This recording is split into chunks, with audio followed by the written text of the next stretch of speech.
Today we are studying about next chapter number 9, international trade. First of all, what is trade? Trade refers to the exchange of goods and services, right?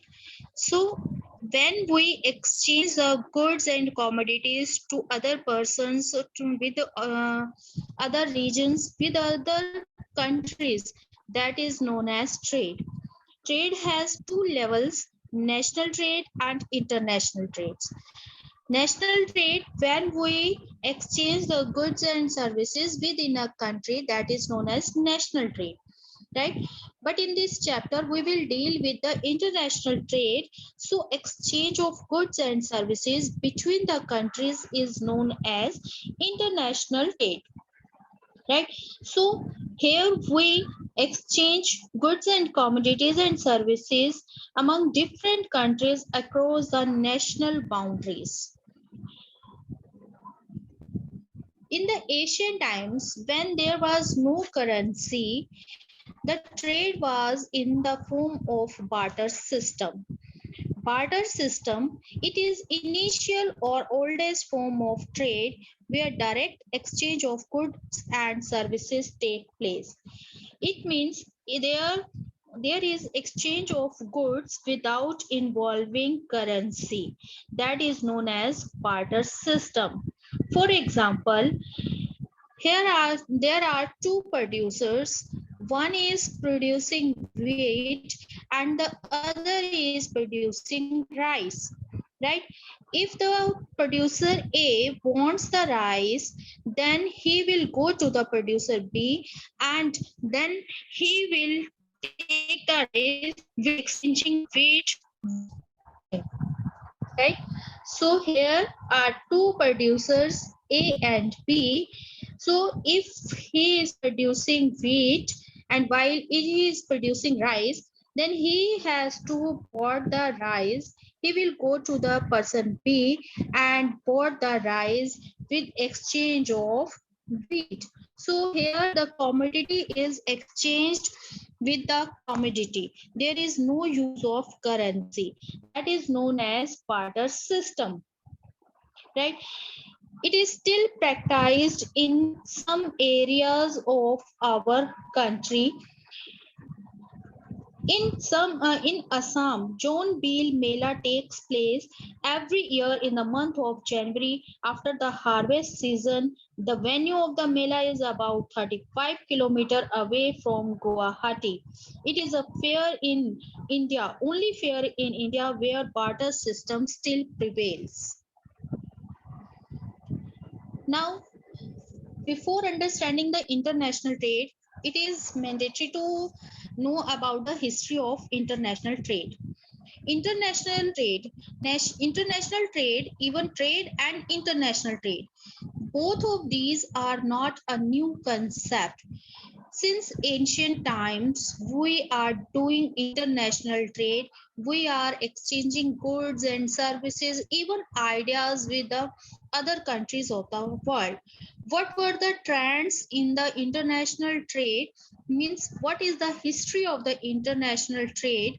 Firstly, in ancient times, transporting goods over long distances was risky, so that trade was restricted to the local markets because there were rugged and there was threat of looting the materials or all that. So pupils were afraid of taking trade with far off the places. So it was restricted to the local markets. People only spent most of their resources on the basic necessities, food and clothes. Now these days we are shopping so much different things, different commodities, different luxurious things we brought. But at that time the trade was restricted to the only necessary things like food and clothes. Only the rich peoples can afford to purchase jewelry, costly dress, and other things. Trade was limited to for the luxurious items. Mostly trade was for the basic commodities. Road is open and we connected with the China and Rome and started trade with these two countries, Rome to China.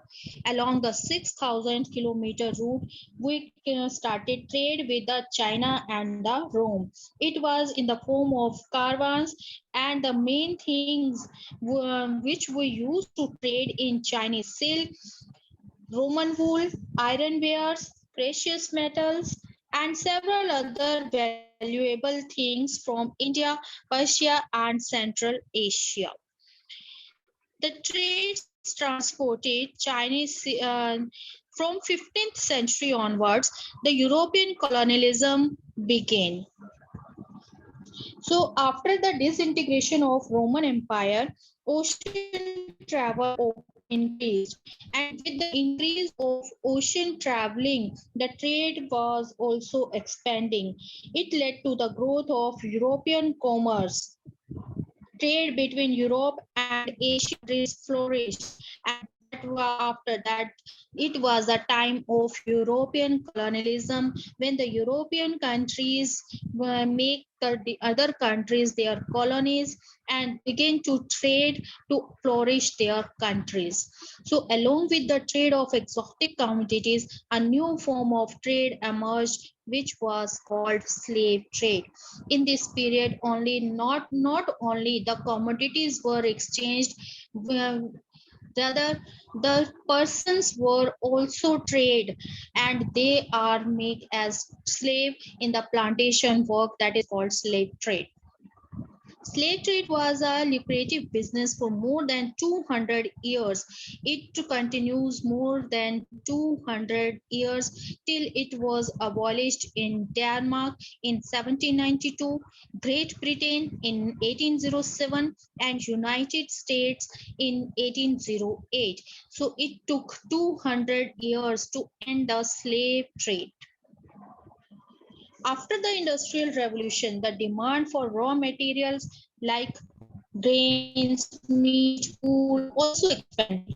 And due to the expansion in demand, the trade also expanded, but their monetary value declined in relation to the manufactured goods, right? Because in the colonies the main things they transport, that is grain, meat, wool, primary product we can say, but they cannot compete with the high value manufactured goods. In the later half of the 19th century, regions producing primary goods were no more important, and industrial nations became each other's principal customers. So in the 19th century, there was a trade which was based upon the industrial goods, which was based on the finished goods. Before 19th century, it was in the form of primary commodities. During the World War First and Second, countries imposed trade taxes and quantitative restrictions for the first time.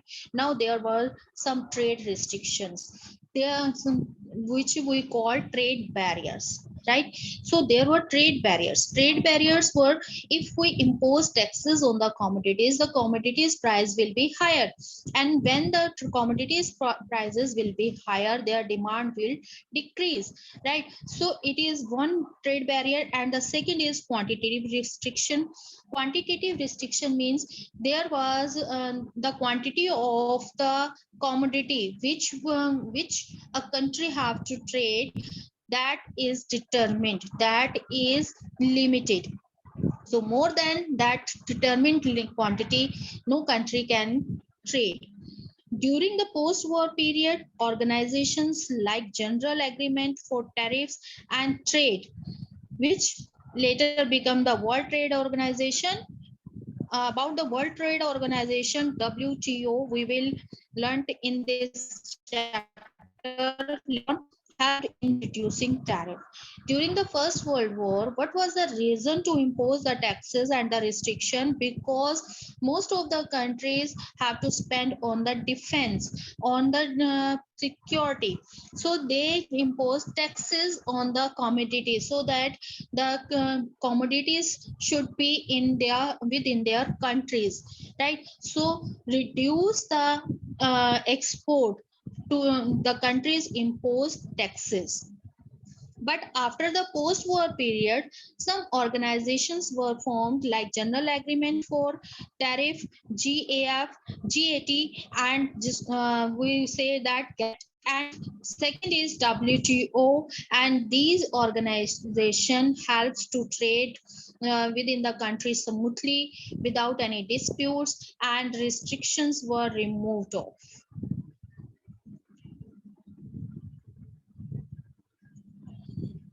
The next is, why does international trade exist, right? Why we trade, why we do international trade? You know that no country is sufficient, have sufficient resources in each and every field. If any country is rich in agriculture product, that is lacking in minerals, right? So he have to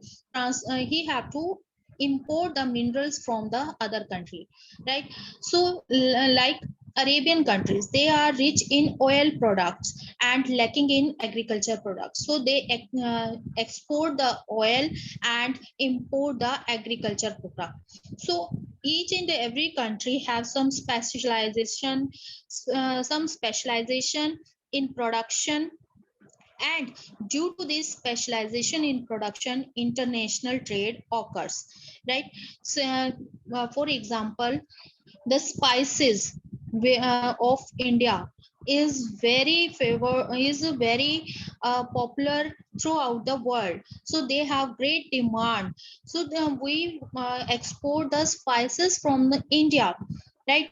And similarly, the Russia, which is called Germany. We take the example of Germany. Germany is rich in coal area, so it transport the coal to the other countries, right? So when a country is specialized in some production, international trade occurs. It benefits the world economy because it earns the foreign exchange. If different countries practice specialization and division of labor in the production of commodities or provisions of services. The third is, international trade is based on the principle of comparative advantage.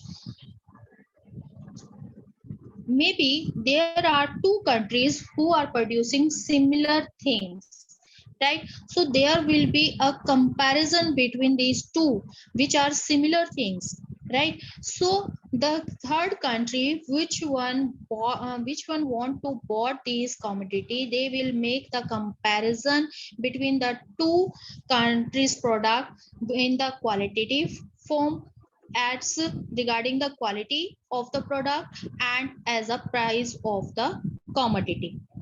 So if the commodities are complementary and transferability of goods and services, and in principle should be mutually beneficial to the trading partners.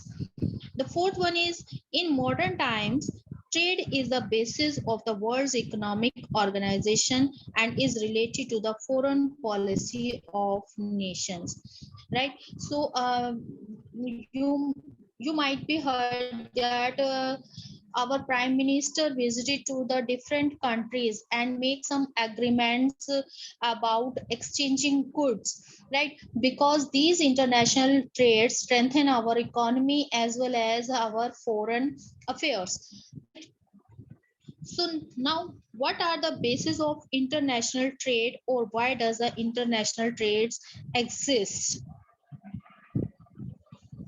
The first factor is difference in natural resources. As I told you, the distribution of natural resources is uneven in the world. Due to the diversity in climate, mineral availability, and geological structure, there is difference in natural resources. So therefore, trade arises between them as no one country can produce everything needed by it, right? So there are three factors which affect the availability of natural resources. First is geological structure. Geological structure is the most important factor as it determines the relief, mineral resources, crops, animals, agriculture also flourish in the plain areas, whereas mountain areas attract a large number of tourists, right? So different countries have some different geological structure, and as per their availability of natural resources they make trade, right? Second is population factors. Two important factors regarding the population is cultural factor and size of population. In certain areas of the world there are distinct cultures prevailing, and there is which led to the special type of art and craft.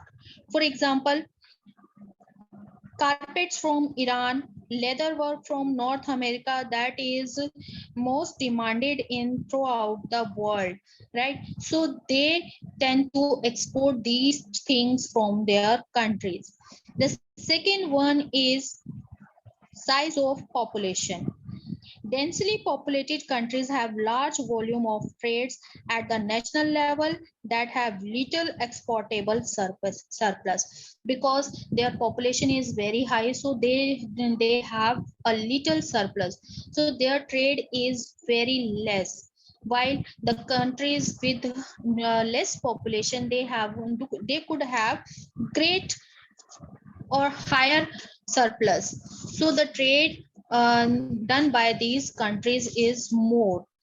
Moreover, the living standard of the people improves, more goods of better quality are imported, and the trade increases. So the living standard of the people also influence the international trade. The third is stage of economic development. In agriculturally important countries, agro products are exchanged for manufactured goods, whereas industrialized nations export machinery and finished products and import food grain and other raw material. As I gave you the example of colonial period, that then at that time India exports the agriculture products to the European countries, to the Britishers. They export raw material to the Britishers, but the Britishers export the material finished products in industries, right? So the developed countries tends to export the finished goods, while the developing countries tends to export the agriculture product, right? The fourth is development of transport and communication. In modern times, trade was restricted to local areas because there were limited means of transportation, not go far of the places, right? But when the transportation and communication system expand, the trade also expand with these facilities. Now we can go to other countries with the oceanic routes with the help of air transport. So extend to foreign investment. That is the last. Foreign investment can boost trade in developing countries which lack in capital required for the development of mining, oil drilling, heavy engineering, lumbering, and plantation agriculture. Right now, you might have seen that some of the foreign countries invest in our countries, right? That is called multinational companies, MNC. MNC invest in different countries to produce the product to help the economies of that country who are lacking in the financial resources. It make the countries unable to produce more and more goods, and they enabled to make the trade of those commodities. By developing such capital intensive industries in developing countries, the industrial nations ensure import of foodstuffs, minerals, and create market for their finished products. This entire cycle startups the volume of trade between nation. Volume of trade means the tonnage of goods. How many tons of goods are transported, are exchanged. Now there are some important fact, that is components of international trade. There are three components of international trade, and it could be as important aspect of international trade. Both are same thing. There are three important aspect or component of international trade. First is volume of trade, second is composition of trade, and the third one is direction of trade. The first one, volume of trade. As I told you, volume of trade means the total value of goods and services traded, right? Second, services traded cannot be measured in tonnage. Therefore, the total value of goods and services traded is considered to be the volume of trade. How much value it takes the commodity which we are exported, which we are imported. Sports, there is a wheat which we are exported to other countries, and it is of 1 crore dollar, right? So the volume of trade is 1 crore dollar, not the quantity. So the total volume of world trade has been steadily rising in the world, because as the trade is expanding, the volume of trade is also expanding. The second is composition of trade. Composition of trade refers to the nature and types of goods and services traded between the country. In the primitive society, when the trade was limited, the primary products were traded, right? But nowadays we are trading the finished goods, we are trading the manufactured goods, high value goods. So that is the composition of trade. Trade of primary products was dominant in the beginning of the last century. Later, manufactured goods gained prominence, and currently service sector, which include travel, transportation, and other commercial services, have been showing an upward trend. So composition consists two parts, export and import, right? So export and import, these are the two main factor of composition of trade. The third is direction of trade, to which country we are trading. Direction of trade refers to the movement of goods, services between regions and countries. In earlier time, high value goods and articrafts were exported from present day developing countries to the European countries, right? So that is the direction of trade. Until the 18th century, the present day developing countries were exporting manufactured goods and high value sophisticated goods to Europe.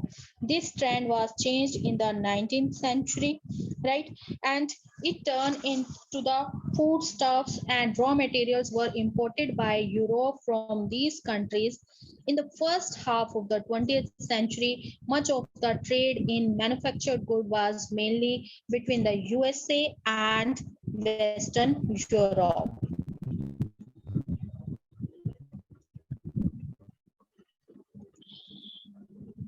Another important term related to the trade is balance of trade. Balance of trade, there are two components of trade. There are two components of trade, as I told you that first is import and second is export, right? So the balance of trade is the difference between the import and export. Each and every country makes some import and do some import also, right? So all the countries of the world are importers as well as the exporters of certain goods and services. So the difference between the value of a nation's export and imports of all goods and services at a given point, at a given time, that is known as volume of trade. That is known as export minus import, right? So this is called balance of trade. It could be negative as well as positive. if our export is more than the import, if our export is more than import, right? If we are exporting, then we are gaining the foreign exchange, while doing the importing we are giving our currency, right? So if the export is greater than import, that will be called positive balance of trade. And if the export is less than import of any country, that will be called the negative balance of trade.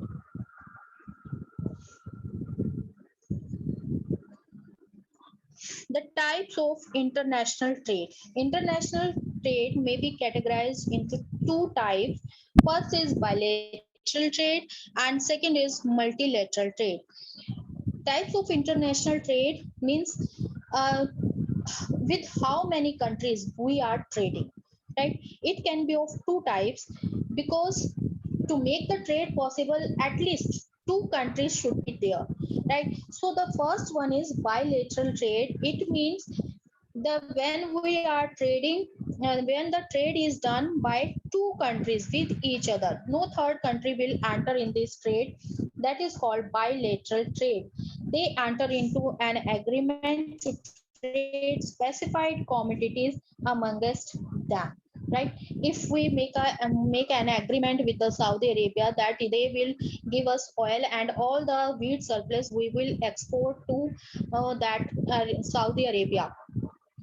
So, with this agreement, we will trade these two commodities with Saudi Arabia and India. No third country, to no other country, we will export the wheat. Second is multilateral trade, where the two or more countries engaged in the trade. So it is an agreement which are made between two or more countries to strengthen economy of member countries by exchanging of goods and services among them. The country may also grant the status of the most favored nation MFN on some of the trading partners, right? So in this case, there were more than two countries. So in the multilateral trades, a number of countries are engaged in the trade.